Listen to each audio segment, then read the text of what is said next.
Hello, this is Nico at Charlie's Foreign Car, and we've got an M3 clutch here that we're doing today. This car had a chattering clutch, so we'll go over the clutch.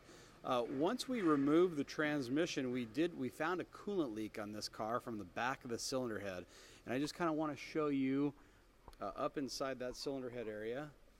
Right there where that tool is, there's a plug on the end of that cylinder head.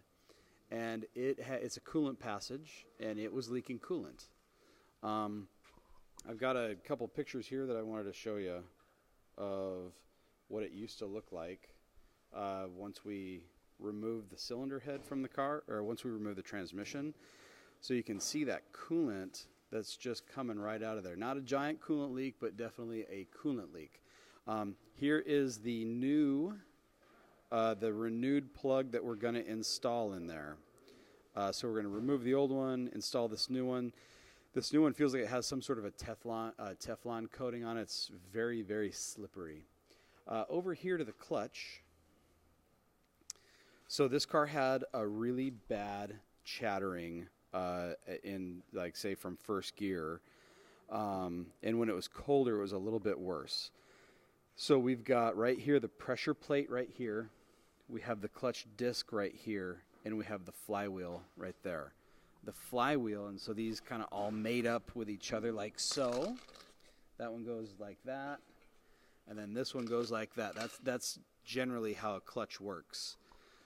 With the chattering, we've got, I'm going to stand on top of this, and you can watch the very easy movement. So this is a dual mass flywheel.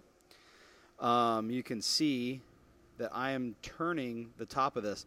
It should not turn that easy. I'm not going to do the example on the new one because I don't want to stand on the new one. But that just turns too easy. But that is the dampening of the dual mass flywheel. So over here we have all brand new stuff. So brand new flywheel, brand new pressure plate, brand new disc. And it's all going to go in there, and the car is going to engage the clutch very, very smooth once we're done with installing all these. And then it's going to not have a coolant leak when we have this installed. So thank you for watching.